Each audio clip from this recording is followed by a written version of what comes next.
Nick, some people thought, beat the Rockets, no big deal. But you did think it was interesting. Why? Subtle jab. Yeah, because sometimes we miss the forest for the trees. The story surrounding the Lakers that is sucking up all the oxygen is one that matters in the moment, but really does not matter historically at all, which is the Lakers have struggled through the first 35 games of this odd NBA season. That's the story we've been hammering. Russ is not working. AD is injured. Did LeBron pick the wrong players? But the story that will stand the test of time, and we were reminded of it last night, as LeBron went 32, 11, and 11 to now lead the NBA in 30-point games, despite missing a dozen games, is the fact that LeBron James is having not just an unprecedented year 19 turns 37 tomorrow season, but somehow one of the best seasons of his career. Broussard, he's averaging the most points he's averaged since 2009, his last year with the Cavs. As of this morning, the full list of players averaging more points than LeBron this year: Kevin Durant and Steph Curry by a few tenths of a point. That's the list. He's doing it on 52% shooting, 35% from three, and the free throws must be good because we don't talk about him anymore. Oh yeah, 78% from the line. Best he shot those in a decade as well. And last night, he scored his 36,000th career point. So he's obviously the youngest to do that. He's literally the youngest player for every point threshold from 550 points up to 36,000 and change where he is now. It's LeBron James across the board. And I feel like because the Lakers came in with these expectations, because the Lakers have been disappointing, because LeBron missed some time, it's like, oh, the injuries, is that going to be a problem again? We're missing the fact the guy has played 23 games, he scored 30 in 13 of them. Again, that's the most in the league this year. So I think that's the story. I think the story is that for any of this to work with the Lakers, we needed LeBron to at least be a top 5 guy. And he's making a case he might somehow still be the best guy. And certainly is a top 3 guy still, which is impossible to believe. Nick, everything you said, or most of what you said, is correct. LeBron is playing tremendously. That goes without saying. And, you know, you and I are on opposite ends of the GOAT debate. I've got Jordan, you've got LeBron. But one of the greatest arguments for LeBron is and will be his longevity. And it is simply unmatched. There's no question about it. For a guy to be doing what he's doing in his 19th year at age 37, which he'll be tomorrow, is absolutely unprecedented. Now, Kareem was the go-to guy for the Lakers in his 19th year. That was his last championship. And when they played the Pistons in the finals, they went to Kareem when they needed a bucket, obviously the phantom foul call and so on and so forth. Yep. But he only averaged 14 points and 6 rebounds that year. So Kareem was far past his prime and not putting up anything close to the numbers he did when he was, at his best. LeBron, as you said, is doing that. I would not say this is one of LeBron's better seasons, though, because LeBron, like Jordan, like Kareem, is also associated with winning. And at his best, whether his numbers were at what they are this year or not, he could control the game so much to determine winning.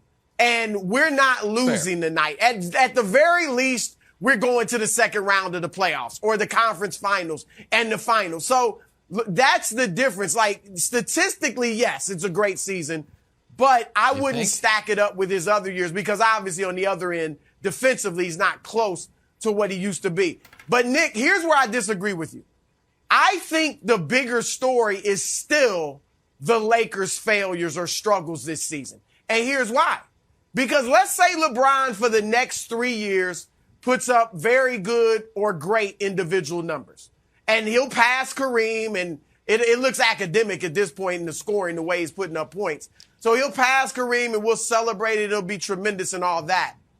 But it won't have the impact on us as fans and viewers unless they're winning. If he puts up these numbers and they're an afterthought, they're an also ran, maybe they get to the playoffs, maybe they, win around. Like, if that's all it is, then it won't be as big of a deal because, as I said, he's associated with either winning championships or at least getting to the finals. And I'll give you one last example. Michael Jordan.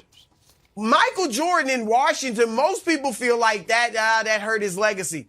Michael Jordan averaged 20 points, 6 assists, and 5 rebounds in the season in which he turned 40 years old in February. So half the season, he was a 40-year-old putting up legitimate all-star numbers that are great for all-stars throughout the league as shooting guards. And yet, we don't think about that. We don't remember. He scored 50 points a couple times that year. We don't remember because he was associated with winning. So this is great, but I still think, Nick, the bigger story is the Lakers' struggles because it'll put a damper on these great individual things that LeBron is doing if they don't win. Yeah, I mean, we have really gone overboard for a Rockets win that was pretty close. The Rockets have won 10 games.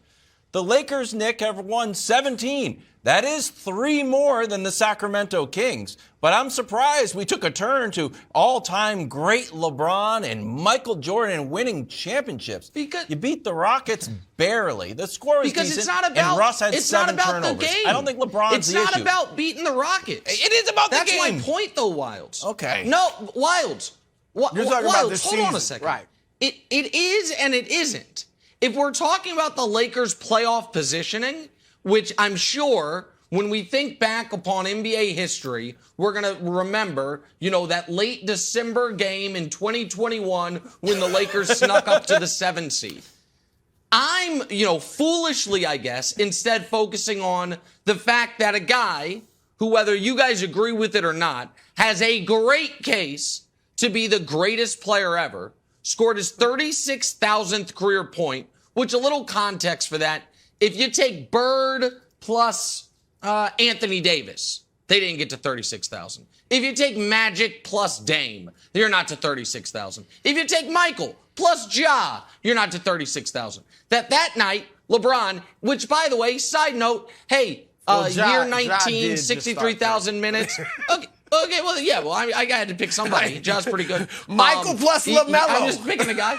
But Michael plus LaMelo. LaMelo's not there either, buddy. I'm not sure about Lonzo. I'll have to check. But more importantly, and by the way, just a sidebar. Hey, LeBron, why don't you play center for us? No problem. Yeah, okay, I'm the best center on the roster currently. I can do that too. Now, was it as good as another time a top 5 all-time player played center for the Lakers? Magic in, the finals, game 6. Don't say that. Probably not quite as good. Don't go but there. it was just close. I mean, you put them head to head. We got to look. We got to consider. No. But so I just think there is more.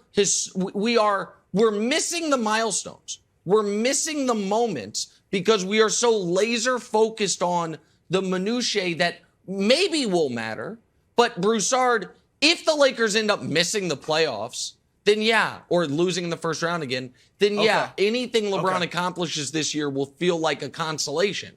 But we don't know how the year's going to end. We do know what he's doing right now. And it's not 20 a game, it's 27 a game on 52%, and it feels like it's relevant.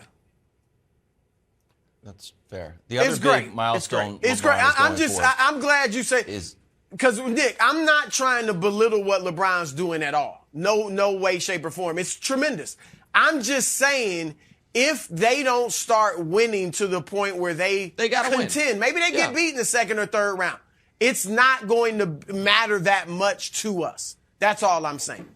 Thanks for watching. Subscribe here to get the latest from the show. Also, be sure to check out more of the best clips from First Things First, or go watch a few segments from our other shows on FS1.